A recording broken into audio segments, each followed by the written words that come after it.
Well, this hour we'll take your calls with Stephen Schwartz as we talk about the power of consciousness, remote viewing, UFO disclosure. It's remote viewing disclosure, actually. But we'll be back with Stephen more in your calls on Coast to Coast AM. Hey, have you heard the big news? Greta Van Susteren is back. She joined Newsmax as host of the new show, The Record with Greta Van Susteren. And starting June 14th, Greta reports on the big stories from Washington, D.C., giving you the facts that you need to know. Greta is smart and always fair. Greta is journalism the way it ought to be. Some time ago in the Newsmax, and like millions of others, you can make a switch and watch Greta. Get some info about a new show, just text the word Greta to 39747. That's a whole bunch of info on your phone. We'll go to GretaIsBack.com. That is Greta, Greta, isback.com. Make the switch to Newsmax, America's fastest growing cable news channel, and get the latest on Greta's new show again by texting Greta to 39747. Newsmax is real news for real people. Watch it. Texting enrolls for automatic text messages, and message and data rates may apply.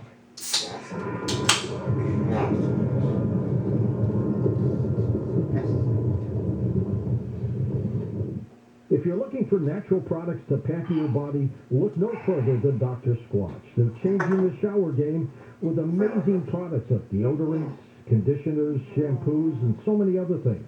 All products are at least 98% natural in origin, and they're the finest ingredients Mother Nature has to offer. And you can recognize and pronounce everything you see on the packaging, unlike the harsh chemicals found in the generic body washes, hair care, and other deodorants.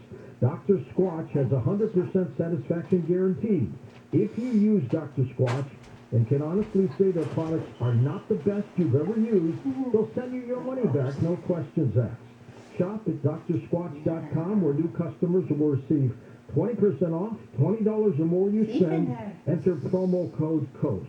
That's drsquatch.com, promo code COAST. Let me spell it out for you. drsquatch.com, promo code COAST.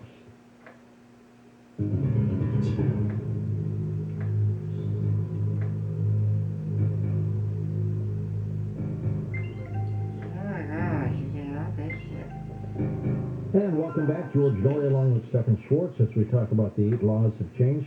You have talked about, Stephen, that you believe the individual has the power to change the course of history. How does that happen? Well, again, I need to also stress, George, I am a data person. I'm not a theoretician, I'm not a speculator.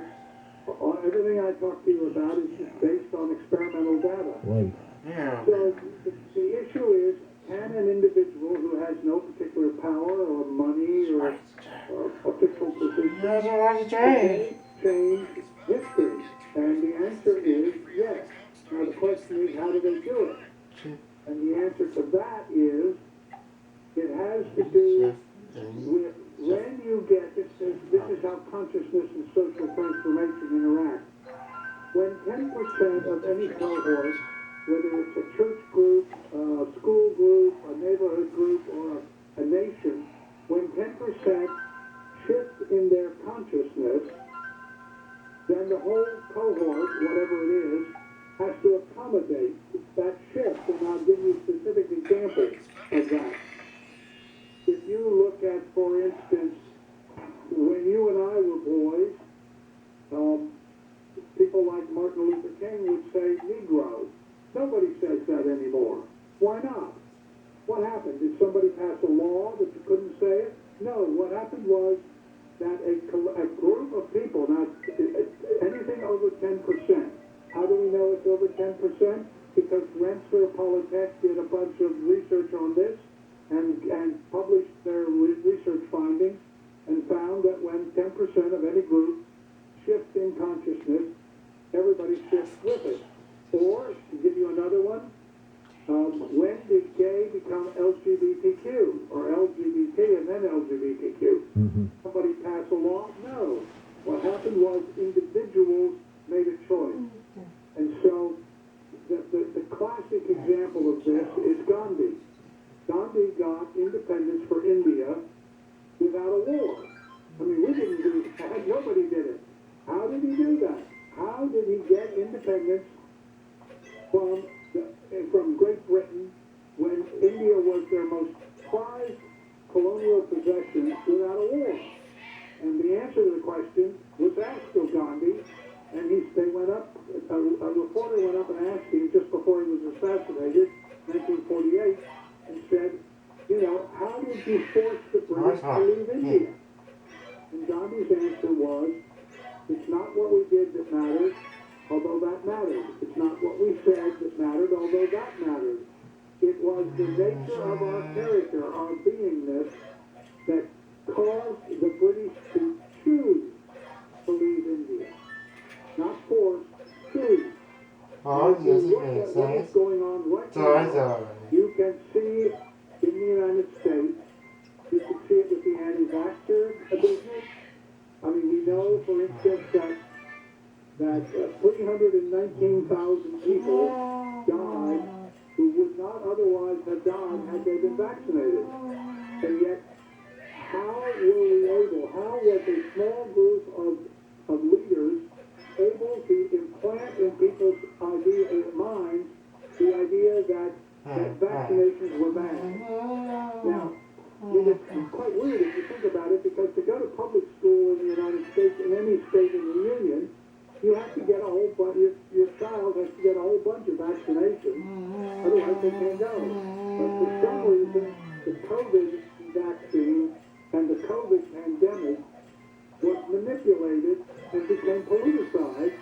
And the thing that really concerns me about the United States right now is the weaponization of misinformation. Because the fact that when you get 10%, you can cause change, it doesn't mean good change. It just means change.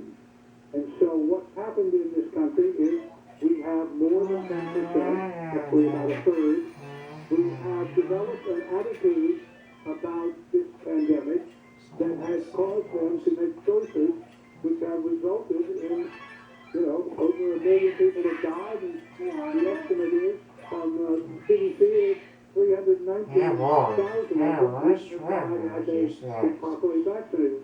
That's an example of how ordinary individuals, because the key is culture is created by consensus.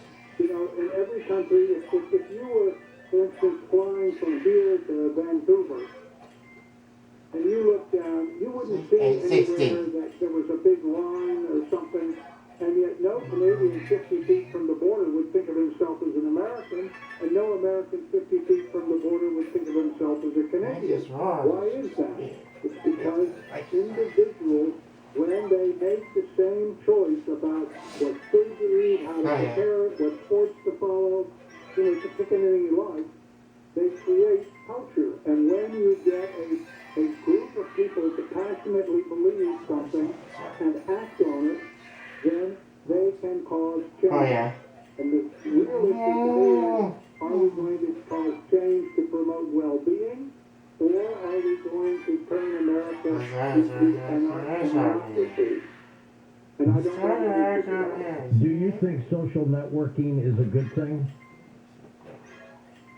I think that, I'm pausing because that is not an easy question.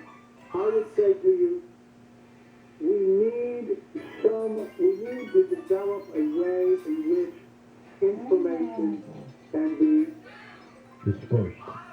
proven to be accurate. The thing that I am most concerned about is the weaponization of disinformation. About all kinds of disinformation. In the old days, Stephan, we trusted Walter Cronkite. We trusted those broadcasters. Yes, but we didn't have the internet then. Now, anybody sitting in his garage with his computer or whatever can start something up which gets picked up and goes viral, and thousands or millions of people may believe it. And when they believe it, they act on it. And when they act on it, then the whole culture has got to accommodate to that. And that's what's going on in this country right now. And I think that is the central issue that we need to face, because we are doing things, we have practices, cultural practices, everything from racism to guns, pick whatever you like, in which small minority groups who hold very strong feelings are able to shape the whole culture. And that's the power of the individual. So when I would leave your listeners with this thought, this is how you do it. Every day you make hundreds of little choices. You buy the toothpaste you buy the cat food you buy, the dog food, the gas you buy, all those little things. Every one of those is a vote. And if you commit yourself that every choice you make, to the best of your understanding, will be of the options available to you, will be the most compassionate, life-affirming, and fostering of well-being. As you understand that, and you tell 10 people that you're doing this and invite them to do it with you, and ask 10 of their friends, I will tell you, and absolutely provable, that the listenership of Coast to Coast of itself has the ability to change the course of the November election. It's powerful too, Stephan, isn't it? It is very powerful. You see it happen. I mean, we watch it, but we don't see it. And the reason is, until you understand that consciousness is causal and fundamental, and that all consciousness is interconnected and interdependent, until you get that, and you realize that fostering well-being is the way in which you create well-being, and therefore you make those kinds of choices, until you get that, you don't really understand, I think, what's going on. And so you feel that you're lost, that you have no power, that you've been picked on, that nobody understands, whatever. All of those negative emotions arise because people do not realize that a small group of people who are committed to something strong and who act on it in all of their choices and produce extraordinary changes. When you talk about the 8 laws of change, bust through them very quickly for us before we go to calls. Okay. Yes, because I did not invent. What I did was 25 years worth of research about how social transformations occurred, and I looked at hundreds of transformations. And this is what came out. I noticed that those which were successful, particularly if they fostered well-being, this is how they did it. First collectively must share a common intention. Now, everybody's got to get on board, and you know, if you've ever been in a committee, getting everybody on board with the same intention is not easy. Second law, the individuals and the group may have goals, that they may not have cherished outcomes. The abolitionists taught me this. And reading their diaries, they would say things like, slavery is a moral evil, and I don't know how it's going to end, but I'm going to commit my life to seeing that it ends in some way. So you don't have a cherished outcome that it has to be a certain way, but you have a goal that slavery must end. The same thing, by the way, with the suffragettes. Third law, the individuals in the group must accept that their goals may not be reached in their lifetime and be okay with this. Again, both the suffragettes and the abolitionists taught me that. Fourth law, the individuals in the group must accept that they may not get either credit or acknowledgement for what they've done and be authentically okay with this. That's a big issue because people like to get credit. They like their egos to get rewarded. And so in order to do this successfully, you have to put that aside. Fifth law, each person in the group, regardless of gender, religion, race, or culture, must enjoy fundamental equality even as the various roles in the hierarchy of the effort are respected. That's very important. And when movements don't succeed, what you find out is it's because they did not work with that law properly. Sixth law,